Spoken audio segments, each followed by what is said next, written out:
እሺ ሰዎች የምንሰራው ስራ የሚመቻችሁ ከሆነና በምላሹ ደግሞ እናንተኛም በትንሹ ማገዝ ከፈለጋችሁ ቻናላችንን ሰብስክራይብ፣ ይህን ቪዲዮ ደግሞ ላይክ ያድርጉት። ታሪካችን የሚጀምረው በአሜሪካን ሀገር ኒውዮርክ ከተማ ውስጥ ሲሆን ኪያንግ የተባለን አንድ ቻይናዊ ኒውዮርክ ውስጥ ከሚገኝ አየር መንገድ እየወጣ እንመለከተዋለን። ኪያንግ የአሜሪካንን ምድር የረገጠው ለመጀመሪያ ጊዜ ሲሆን ወደ አሜሪካ የመጣበትም ምክንያት የአጎቱ ቢልን ሰርግ ለመታደም እንደሆነ እንረዳለን። ኪያንግም አየር መንገድ ውስጥ እያለ ከአጎቱ ቢል ጋር ተገናኝተው በመተቃቀፍ ሰላም ከተባባሉ በኋላ ቢል ኪያንግን ይዞት ወደ መኖሪያ ቤቱ በመኪና ወስደዋል።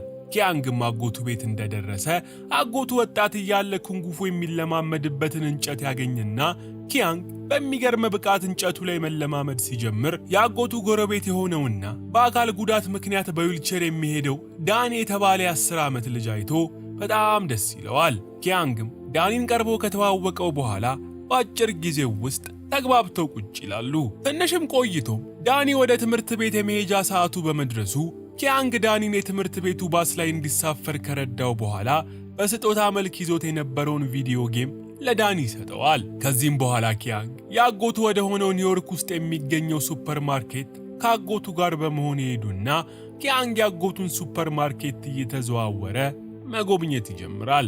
አጎቱ ቢልም የሚያገባት ሴት ሱፐርማርኬት ውስጥ አብረው እንደምትሰራ ለኪያንግ ነግሮት ስለነበር ኪያንግ አንዲት ቻይናዊት ሱፐርማርኬት ውስጥ ሲያገኝ የአጎቱ ሚስት ትሆናለች በማለት ቀርቦ ይተዋወቃታል። ነገር ግን አጎቱ ኪያንግን ከቻይናዊቷ ጋር እያወራ ያገኘውና ሚስቱ እሷ እንዳልሆነች ከነገረው በኋላ ትክክለኛ ሚስቱ ከሆነችው ጥቁር አሜሪካዊት ሴት ጋር ያስተዋውቀዋል። የቢልም ሚስት ኪያንግን እንዳገኘችው በጣም ደስ ብሏት ሕፃን ልጅ እንደሚያጫውት አድርጋ ሰላም በማለት ትተዋወቀዋለች። ቢልም ኪያንግን ከሚስቱ ጋር ካስተዋወቀው በኋላ ለኪያንግ ከሚስቱ ጋር በመሆን ሌላ ሱፐርማርኬት ሊከፍቱ ስለሆነ ይሄኛውን ግን ለሌላ ሰው ሊሰጡት መሆኑን እየነገረው እያለ አጎቱ ያነጋገራት ኤሌና የተባለች ሱፐርማርኬቱን መግዛት የምትፈልግ ሴት ከጠበቃዋ ጋር በመሆን ወደ ሱፐርማርኬቱ ትመጣለች።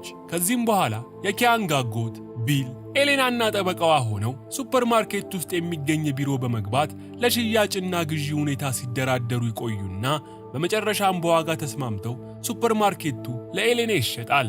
ቢልም ከኤሌና ጋር ያለውን ጉዳይ ጨርሶ ሲወጣ አንድ ሀብታም ጓደኛው ለሰርጉ ዝግጅት እንዲሆነው ጥጥ የመሰለች ዘመናዊ መኪናውን ቢል ጋር ካመጣ በኋላ ቁልፉን ለቢል ሰጥቶት መኪናዋን በጥንቃቄ ተጠቅሞ እንዲመልስለት አደራ ይለዋል። ምሽትም ላይ እነ ኪያንግ አጎቱ ቢል ቤት ተኝተው በነበረበት ሰዓት ኪያንግ እንቅልፍ አልወስድህ ይለውና ካልጋው ተነስቶ በመስኮት በኩል ወሬ ማየት ይጀምራል። በዛው ሰዓትም ከተማው ውስጥ በሞተር ሳይክል የሚንቀሳቀሱ ነውጠኛ ዱርዬዎች ኪያንግ ካለበት ቤት ትንሽ ራቅ ብሎ የሞተር ሳይክል እሽቅድድም ውድድር አዘጋጅተው ለመወዳደር ሲዘጋጁ እንመለከታለን። ውድድሩንም የሚያደርጉት ሁለት ሴቶች ሞተራቸውን ሲያሟሙቁ ከቆዩ በኋላ ሁለቱም ነዳጃቸውን ሰጥተው ሞተራቸውን ማብረር ይጀምራሉ። ሴቶቹም ሞተራቸውን በአስፓልቱ ላይ ሲነዱ ከቆዩ በኋላ ወዲያው መንገዱ ዳር የቆሙት መኪኖች ጣሪያ ላይ በመውጣት የመኪኖቹን መስታወት እየሰባበሩና እያደቀቁ ፉክክራቸውን ይቀጥላሉ። በዚህም ጊዜ ውድድሩን በመስኮት ሲከታተል የቆየው ኪያንግ ለአጎቱ በአደራ መልክ የተሰጠውን ነጭ መኪና በአንዷ ተወዳዳሪ ሊሰባበር እንደሆነ ስለተመለከተ በመስኮት ዘሎ በመውጣት ተወዳዳሪዋን ያሰናክላትና መኪናዋን ከጉዳት ያተርፋታል። ኪያንግም ውድድሩን እንዳትቀጥልና እንድትሸነፍ ያደረጋት ናንሲ የተባለችው ዱርዬ ሴት ኪያንግም በንዴት እያየችው እያለ አካባቢው ላይ ፖሊስ በመምጣታቸው ዱርዮቹ ሞተራቸውን አስነስተው ከአካባቢው ያመልጣሉ። ከጥቂት ቀናት በኋላ የኪያንግ አጎት ቢል ከእጮኛው ጋር የሰርግ ስነ ስርዓታቸውን ይፈጽሙና ሰርጉ ላይ ሱፐርማርኬቱን የገዛችው ኤሌና ሳትቀር በተጋባዥነት ትገኛለች።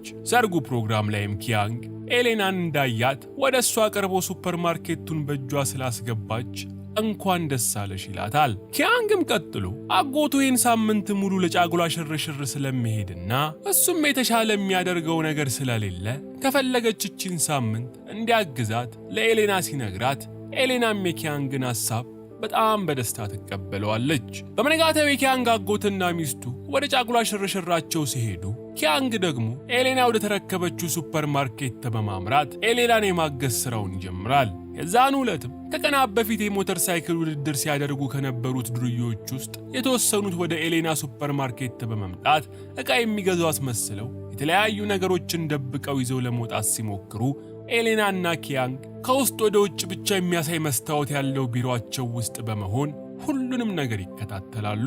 የዱርዬዎቹንም ተግባር ተከትሎ ኤሌና ወደ አንዱ ዱርዬ በመሄድ የሰረቀውን ዕቃ እንዲመልስ ያለበለዚያ ደግሞ እንዲከፍል ስትነግረው ዱርዬው ግን የኤሌናን ንግግር ከቁብም ሳይቆጥሮ ይቀራል።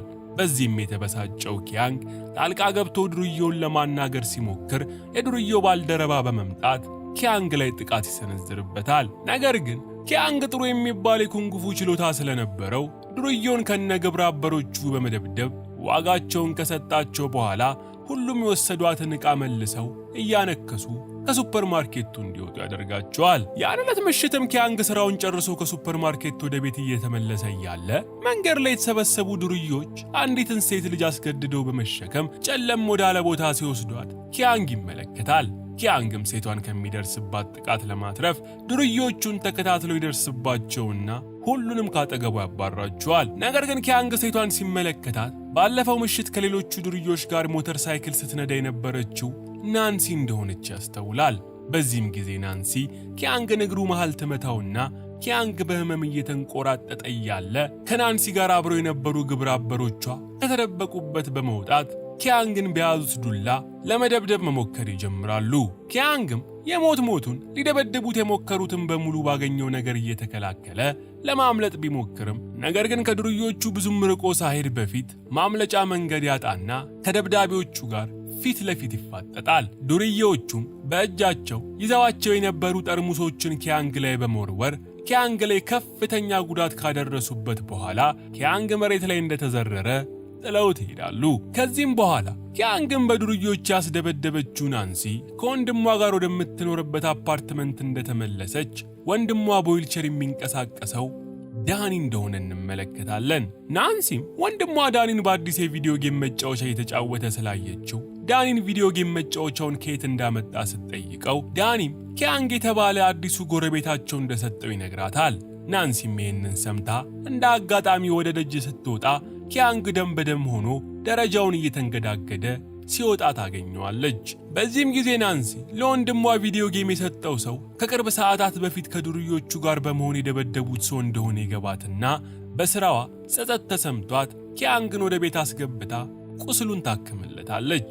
ጠዋት ላይም ኪያንግ ከእንቅልፉ ነቅቶ ማታ ምን እንደተፈጠረ ዳኒን ሲጠይቀው ዳኒ ማታ ከፍተኛ ጉዳት ደርሶበት እንደነበርና በኋላ ላይ ግን እህቱ ናንሲ እርዳታ እንዳደረገችለት ለኪያንግ ይነግረዋል። ኪያንግም ናንሲ የሰራችውን ቁርስ ከተመገበ በኋላ ተነስቶ ወደ ስራ ቦታ መሄድ ሲጀምር አሁንም ትላንት የደበደቡት ዱርዬዎች ተሰብስበው እየጠበቁት ያገኝና ኪያንግ ዱርዬዎችን እንዳያቸው እግሬ አውጪኝ በማለት እየሮጠ ማምለጥ ይጀምራል። ኪያንግም እንደጦጣ ከፎቅ ፎቅ እየተንጠላጠለ የአንድ ፎቅ ጣሪያ ላይ በመውጣት እዛ ያገኘው መኪናው ውስጥ ቢደበቅም ነገር ግን ብዙም ሳይቆይ ዱርዬዎቹ ኪያንግ የተደበቀበትን መኪና ያገኙትና መኪናውን ከፎቁ ጣሪያ ላይ ገፍትረው ለመጣል መሞከር ይጀምራሉ።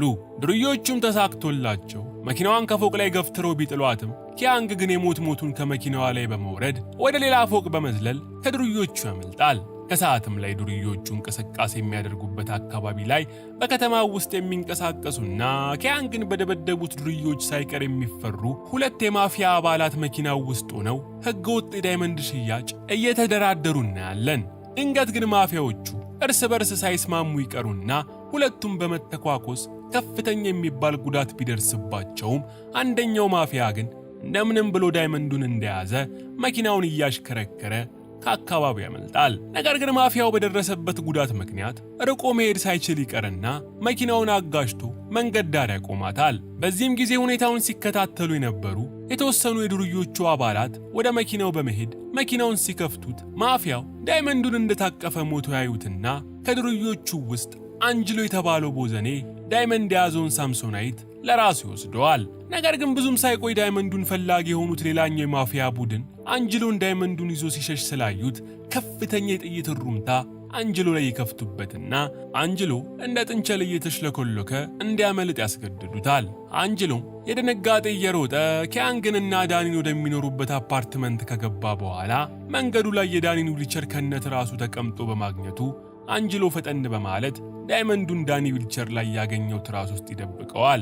ወዲያው ግን አንጅሎን ሲያሳደው የነበረው ማፊያ አንጅሎ ላይ ይደርስበትና መሳሪያውን በማውጣት ሊገለው ሲል ፖሊስ አካባቢው ላይ ደርሶ ሁለቱንም በቁጥጥር ስር ያውላቸዋል። በኋላም ላይ ኪያንግ ዳኒን ይዞ ወደ ቤቱ ሲያደርሰው ከዳኒ እህት ናንሲ ጋር ይገናኙና ናንሲም ከዱርዮቹ ጋር ተባብራ ስለደበደበችው ኪያንግን ይቅርታ ከጠየቀችው በኋላ ኪያንግም ይቅርታዋን ተቀብሎ ከናንሲ ጋር ይስማማሉ።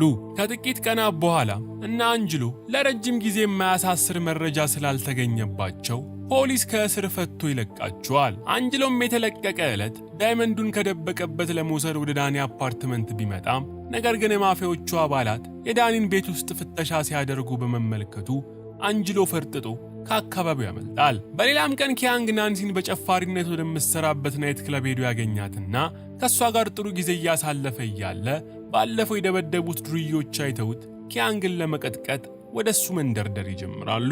በዚህም ጊዜ ናንሲና ኪያንግ ሞተር ሳይክል ላይ በመውጣት ከአካባቢው ያመልጣሉ። በዚህ የተበሳጩት ዱርዮቹ በቀጣዩ ቀን ኪያንግ ላይ ጥቃት ለማድረስ ወደሚሰራበት ሱፐርማርኬት ቢሄዱም ኪያንግን ግን ማግኘት ሳይችሉ ይቀሩና በሱ ፈንታ ሱፐርማርኬቱን ትርምስምሱን ያወጡታል። በዚህም መሃል ግን ማፊያዎቹ ዱርዮቹ ያሉበት ቦታ በመኪና በመምጣት ሁለት የዱርዮቹን አባላት በመኪና አግተው ይወስዷቸዋል። ማፊያዎቹም ዱርዮቹን ከወሰዷቸው በኋላ ዳይመንድ ያለበትን ቦታ እንዲናገሩ ሲጠይቋቸው ሁለቱም ስለ ዳይመንዱ የሚያውቁት ነገር ስለሌለ ምንም እንደማያውቁ ዱርዮቹ ለማፊያዎቹ ይነግሯቸዋል። በዚህ ጊዜ ማፊያዎቹ አንደኛውን ዱርዬ በእንጨት መፍጫ ማሽን ውስጥ ከተው በመፍጨት አሰቃቂ አገዳደል ይገድሉታል። በኋላም ላይ ኪያንግ ወደ ሱፐርማርኬቱ ሲመለስ የተተረማመሰውን ዕቃ አይቶ ምን እንደተፈጠረ ኤሌናን ሲጠይቃት ኤሌናም ዱርዮቹ መጥተው እንዳተረማመሱት ትገልጽለታለች። በሆነው ነገር የተበሳጨው ኪያንግም ናንሲን ሞተር ነጂ ዱርዮቹ የሚውሉበትን ቦታ እንድታሳየው ይጠቁማትና ናንሲም ኪያንግን ይዛው ወደሚያዘወትሩበት ቦታ ትወስደዋለች። ኪያንግም ዱርዮቹን ተሰብስበው የሚውልበት ቦታ እንደደረሰ ጥፋተኛ የሆኑትን ዱርዮች ዋጋቸውን ከሰጣቸው በኋላ ሁለተኛ ወደ ሱፐርማርኬቱ ድርሽ እንዳይሉ ያስጠነቅቃቸዋል። በዚህም ሰዓት በማፊያው ተወስደው ከነበሩት ውስጥ አንደኛው ዱርዬ በእንጨት መፍጫ የተፈጨውን የጓደኛውን አስክሬን ይዞ ዱርዮቹ ወደሚሰበሰቡበት ቦታ ይመጣና ከነሱ ውስጥ አንድ ሰው ከማፊያዎቹ ላይ ዳይመንድ እንደሰረቀ ነግሯቸው ዳይመንዱን በቶሎ የማይመልሱ ከሆነ መጨረሻቸው እንደ ጓደኛቸው መሞት እንደሆነ ለጓደኞቹ በፍርሃት ይነግራቸዋል። ናንሲም ይህንን ተግባር ሊያደርግ የሚችለው አንጅሎ የተባለው የቡድናቸው አባል እንደሆነ እርግጠኛ መሆኗን ለኪያንግና ለዱርዮቹ ከነገረቻቸው በኋላ አንጅሎ ብዙ ጊዜውን ወደሚያሳልፍበት ቦታ ከኪያንግና ሌላ ጓደኛዋ ጋር ይሄዳሉ። ነገር ግን ማፊያዎቹ ለካ ኪያንግን ከሩቅ በመኪና ይከታተሏቸው ስለነበር እነሱም አንጅሎ ያለበትን ቦታ ይደርሱበታል።